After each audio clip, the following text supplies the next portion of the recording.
Hello.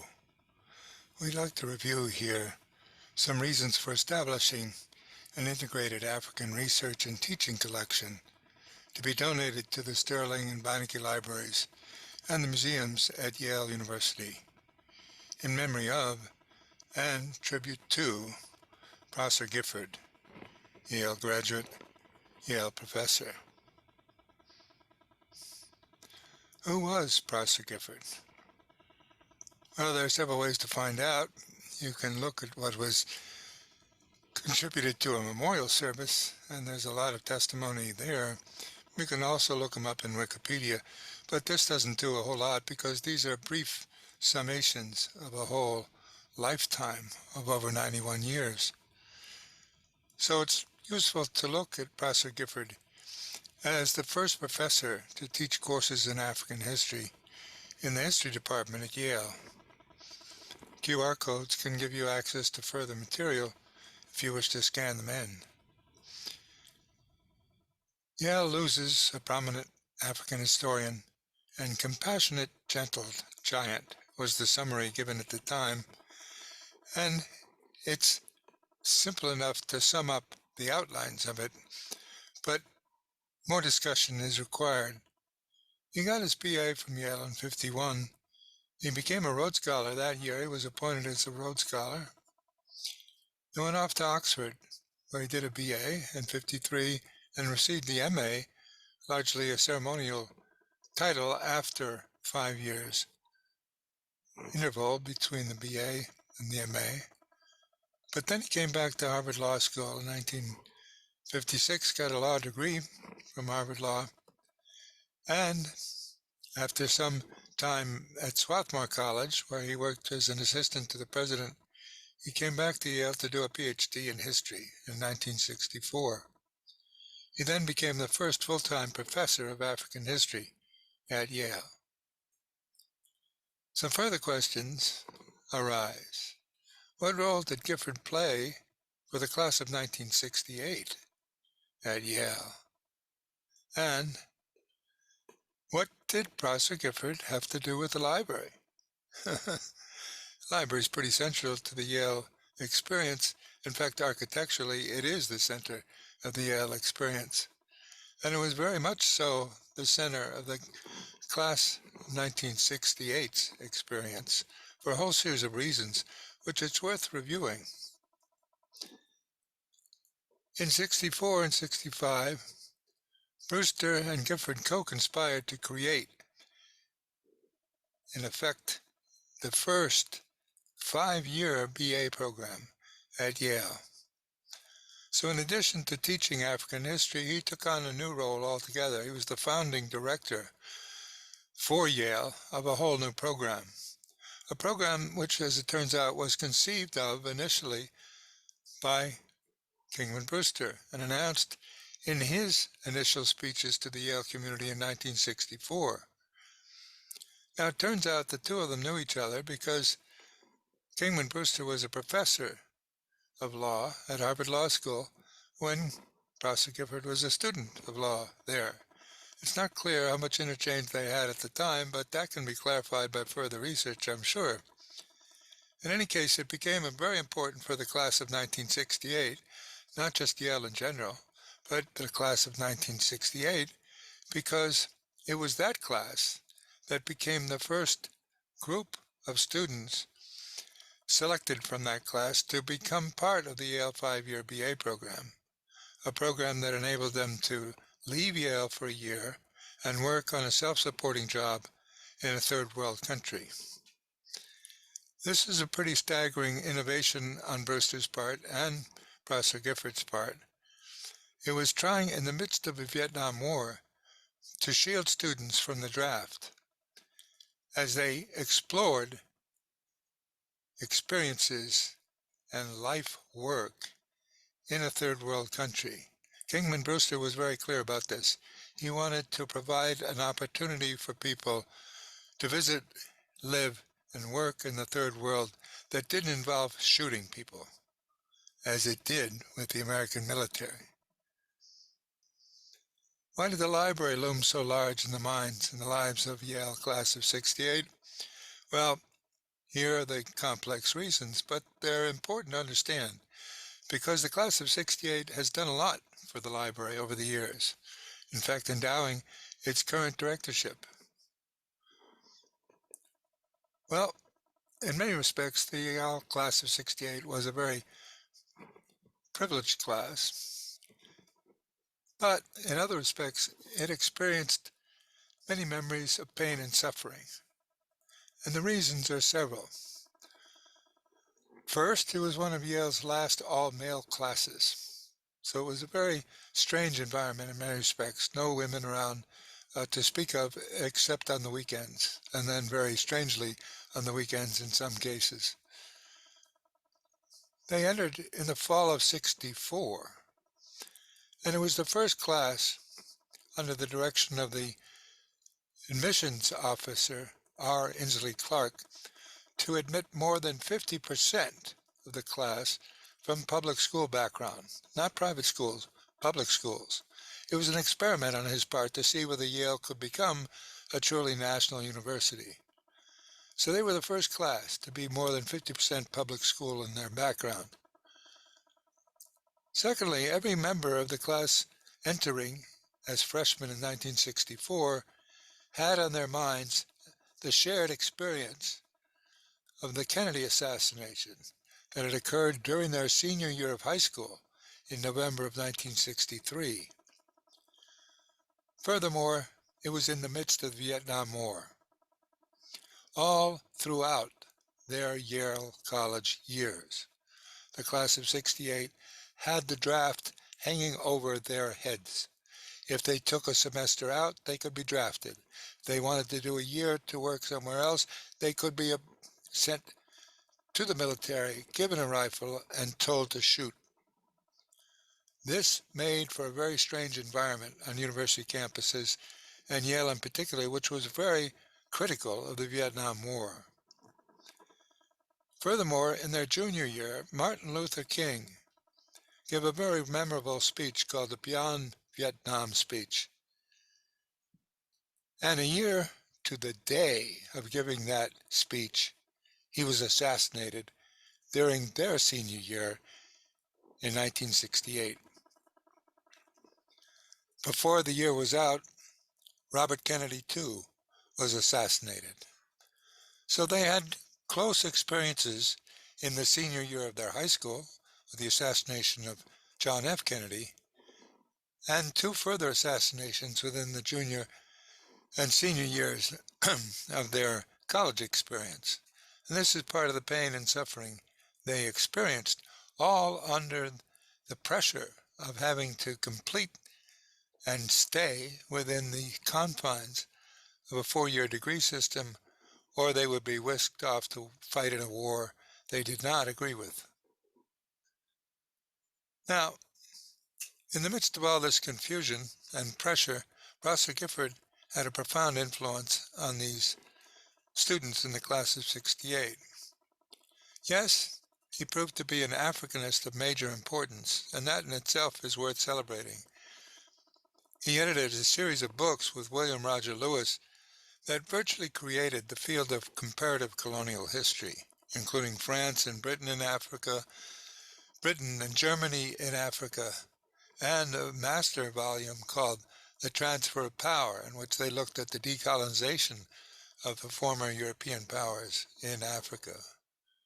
Staggering series of achievements. But above all, he taught the importance of the arts and humanities for Yale education. He was, after all, an English literature major at heart, both before he came to Yale, during his time at Yale, and during his time as a Rhodes Scholar in Oxford. In approaching the study of history, for example, he suggested that his students read poetry. This was somewhat unconventional, but very important from the point of view that he wanted to convey to them. He invited us, those of us who were his students, to consider, for example, the poem by Bertolt Brecht called A Worker Reads History. A very powerful poem that many of us had never encountered. But he urged us to think about it. It starts with a series of phrases of questions. Who built the 7 gates of Thebes?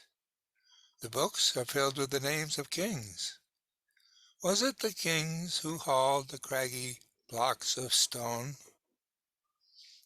And Babylon, so many times destroyed. Who built the city up each time? In which of Lima's houses, that glittering city of gold, lived those who built it?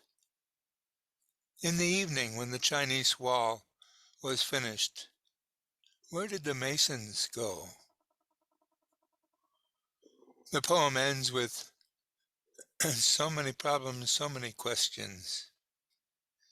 And this is what Professor Gifford conveyed to his students. So why did the library loom so large in the experience of the class of '68? Well, because of the confusing time in the midst of a war, it was where we recovered our sense of humanity in a conflict-ridden moment. The library was a refuge, an escape in some respects, but an escape into literature and to the deepest thoughts that humans had ever recorded.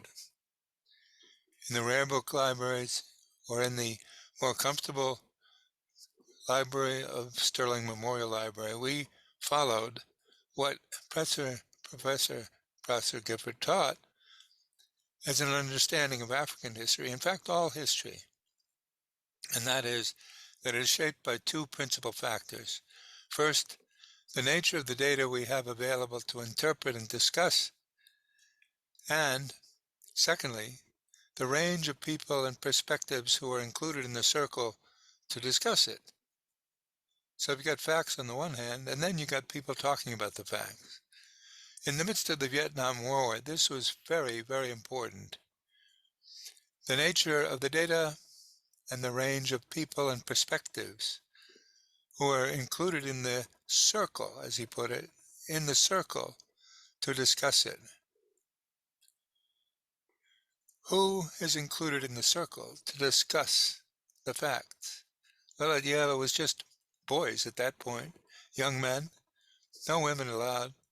They weren't being counted at all by the Yale administration at the time. So it's not surprising that Gifford became an advisor to many, a kind friend to many, many more, a Rhodes Scholar, an African historian, an innovative administrator, a global enabler, a towering intellect in his own right, and a gentle giant of world historical understanding. For this reason, we need to keep this in mind. He taught the importance of primary source material and the systematic inclusion of a variety of analytical perspectives. And so, the key elements of a Gifford Memorial Collection should include both primary sources, like maps, prints, views, historical photographs, colonial postcards, etc., and a new means of enlarging the circle of those encountering these primary sources. It's a twofold exercise. There's new material, but there have to be new eyes on the material. As he put it at one point, when everyone teaches, everyone learns. His point was simply this, that everyone has something to ask, and that is what teaches people. It's the quality of the questions you pose by looking at data that enables you to think in new ways.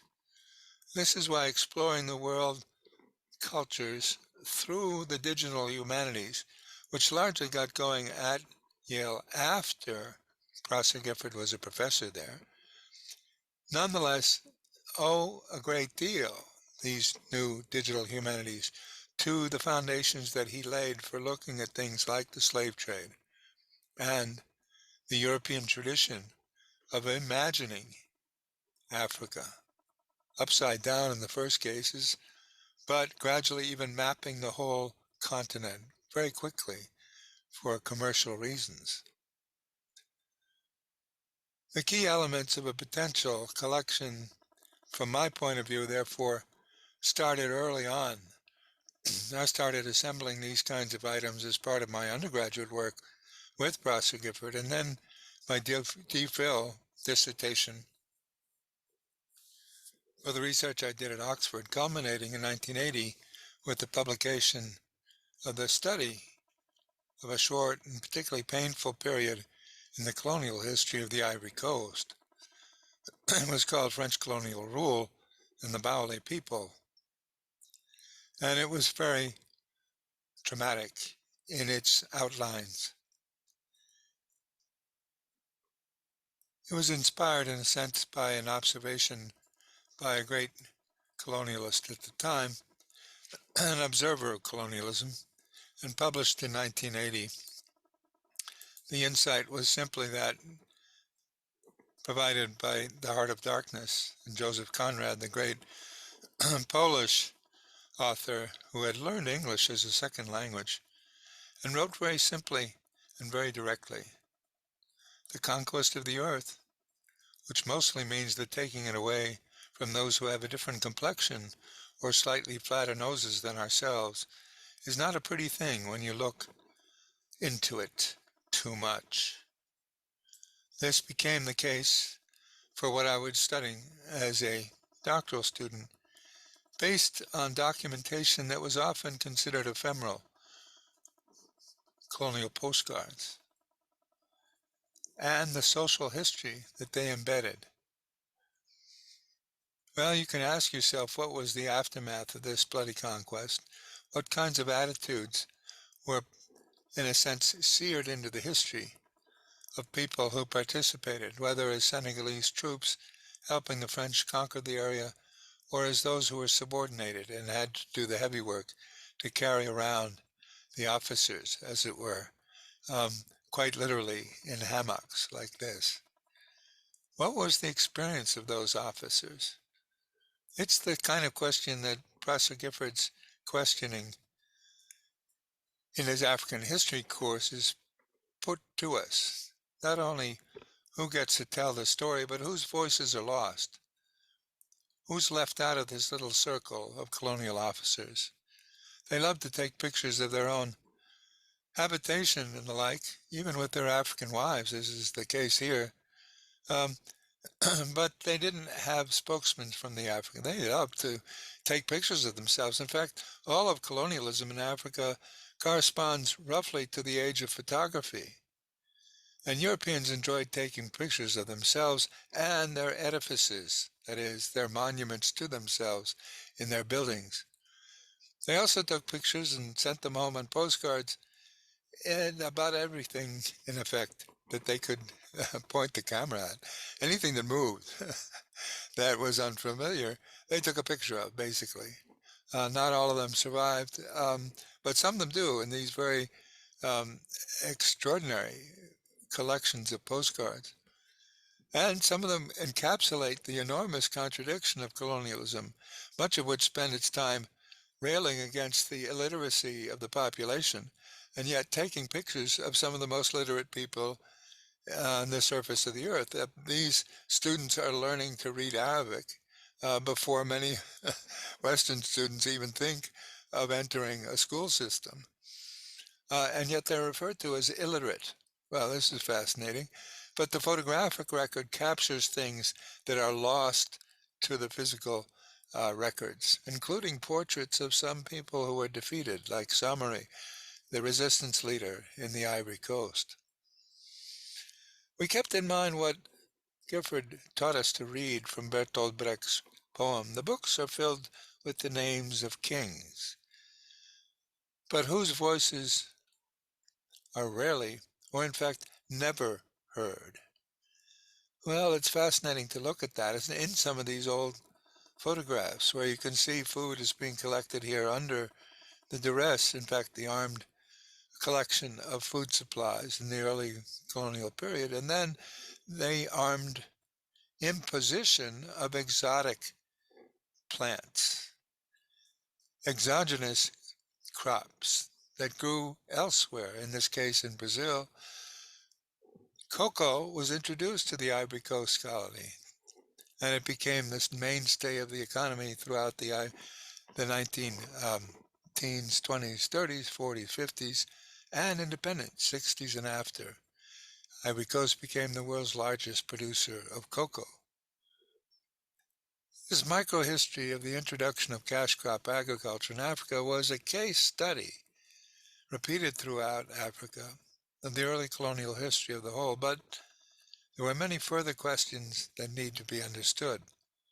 What about the centuries of the pre-colonial period and the history of the transatlantic trade with the Americas? Well, some of us have gone into looking at that. And we've shifted the emphasis from the political to the socioeconomic and the ecological history of the area in things like maps, stones, and plants, looking at humans as agents of empire, and then more fundamentally at the ecology of the Atlantic trade. Over the last 5 decades, I've taught about this, drawing upon historical maps and the new kinds of documentation that are actually written in stone. It's fascinating to look at the silent and eerie eloquence of these stone structures in the Atlantic trade.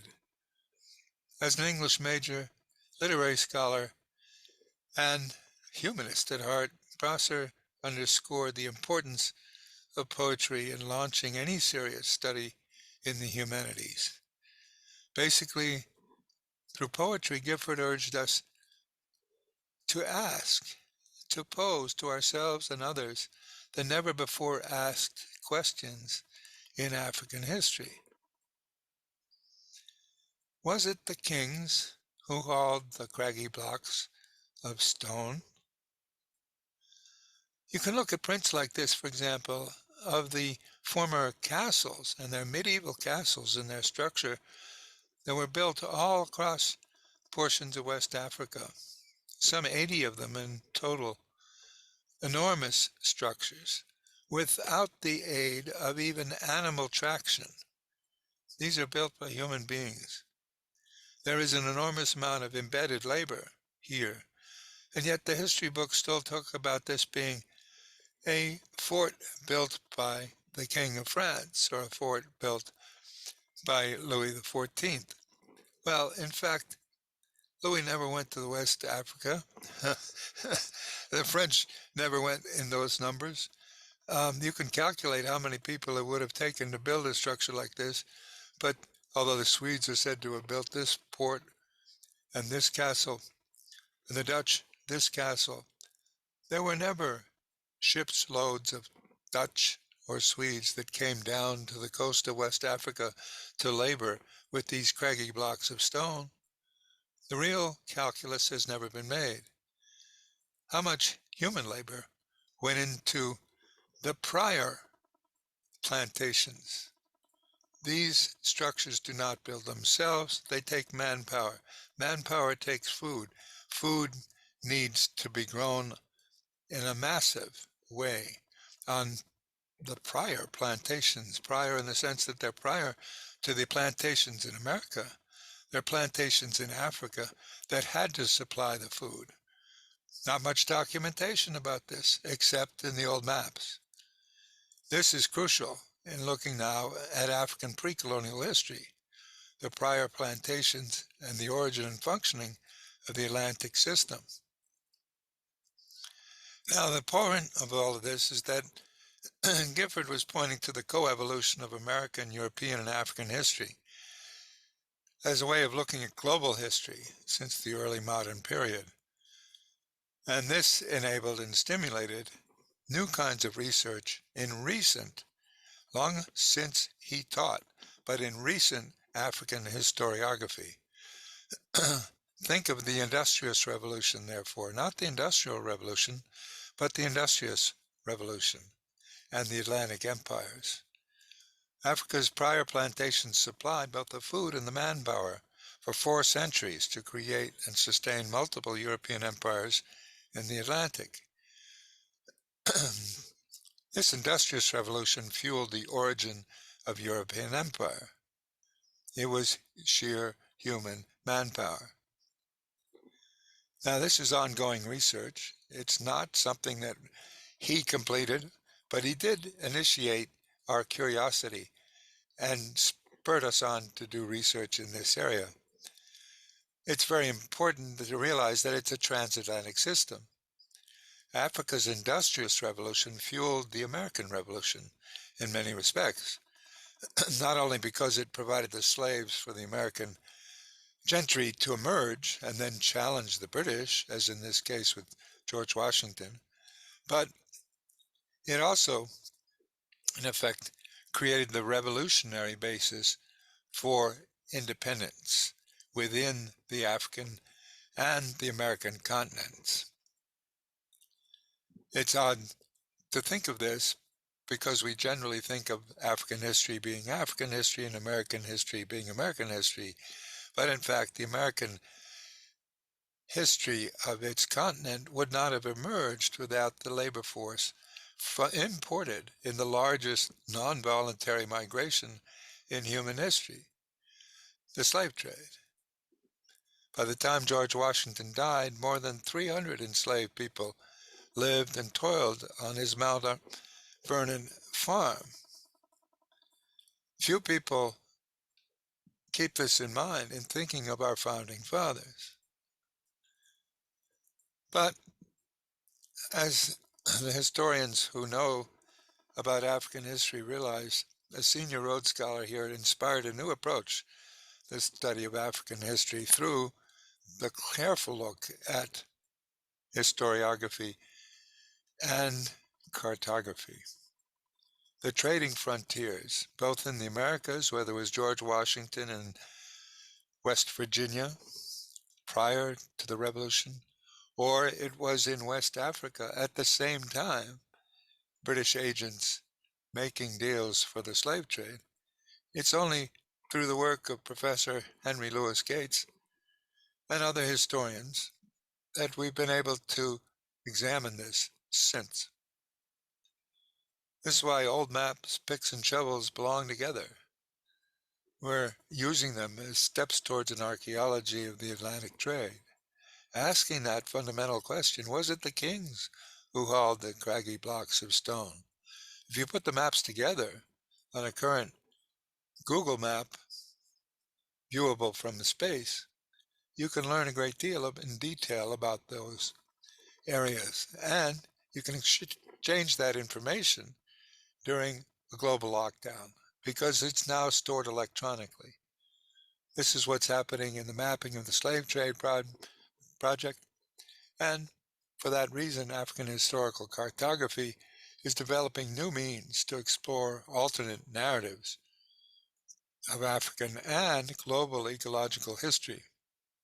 The Africa Map Circle has emerged to look at these maps in a systematic way, starting with some of the biggest, including the Library of Congress, but a whole series of other university libraries, including Yale's and Harvard's, and places like Afroterra, a very important private collection. So you can scan in the code and see what, in a sense, Professor Gifford launched without even knowing it. QR codes were not something he was familiar with, nor did he work in the digital resources himself. But he spawned the kind of research with his students that basically make it possible to realize that in our day, the Gifford collection could contribute richly to Yale. Briefly put, the Gifford collection could contribute richly to Yale in numerous ways.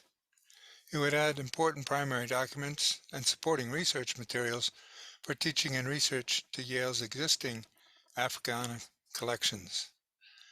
It could offer faculty and students access to new digitized assets for analysis and new kinds of cross-disciplinary and cross-school teaching and research within Yale, either at the Gilder Lehrman Center or in the program on ethnicity, race, and migration, or perhaps in the Agrarian Studies program. All of these programs are interdisciplinary already, but the Gifford collection could add substantially to the African components of these programs. It can also provide powerful new material for public display and outreach through the Hankey Gallery, this new facility that's been opened within Sterling Memorial Library. With the Africa Map Circle, Yale could in effect establish itself as a global center for new kinds of international research in African history and cartography. Yale already has a strong digital tradition of collections, well explained by Tobias Cropper over at the Beinecke Library. And in fact, that weekly broadcast of Mondays at Beinecke, hosted by Michael Moran, is really quite a powerful model for what could be done to display and discuss in depth particular documents, a range of documents, a whole approach to history. They featured collections within the Beinecke in the past and even individual documents. These could be explained and explored in great depth depending upon who was brought into the circle, as we say, to talk about them. In fact, this document in particular became the basis for a very good book by Robert Harms, Professor Robert Harms, called The Diligent, A Voyage Through the Worlds of the Slave Trade. A similar discovery, in effect, was made by an art historian in the Yale Center for British Art, who came across the famous picture, one of many famous pictures of the slave ship, indicating how many slaves were kept on each deck.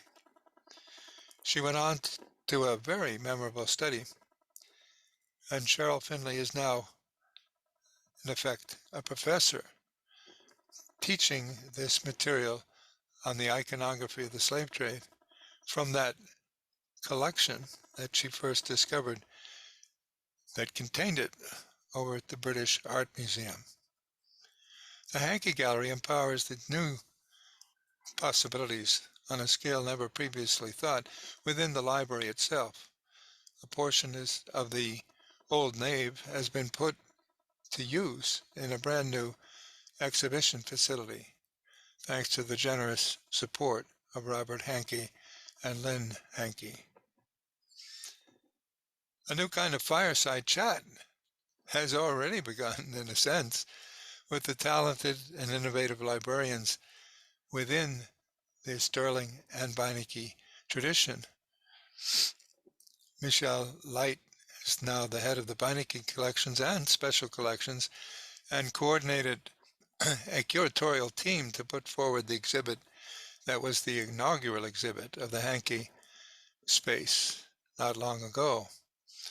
It included as well an installation team, and that kind of support material is now available for different departments and programs at Yale to construct new environments for learning, both undergraduate and graduate and postgraduate. So the Hankey Exhibit Gallery is really quite an asset. Objects from the Gifford collection, from heavy slave shackles to delicate gold works and carved statuettes, can now be displayed together to help a new public to understand what has happened in American and world history. The proposed next steps are pretty simple. We could propose an in-person meeting with appropriate members of the Yale, Sterling, and Beinecke staff to explore how a Gifford collection might be integrated into the library's holdings and how it might function. The library could extend an invitation to members of programs and departments to join in a live demonstration and brainstorming session with extended Q&A from graduate students throughout the Yale campus. Further, an in-person or online Zoom demonstration of the national and international dimensions of the Gifford collection could be posed and supported through something like the innovations of the librarian's fireside chat format, or perhaps Michael Moran's Mondays at Beinecke. Discussion of how to reach out to African universities, to other American universities, to Oxford, and to the Cambridge colleges, to the Bodleian at Oxford, the British Museum itself, or the Library of Congress here in America, could also be fruitful ways to engage the Gifford collection with a wider impact beyond Yale itself. Thanks, Barbara Rockenbach. Let's pursue the next steps soon.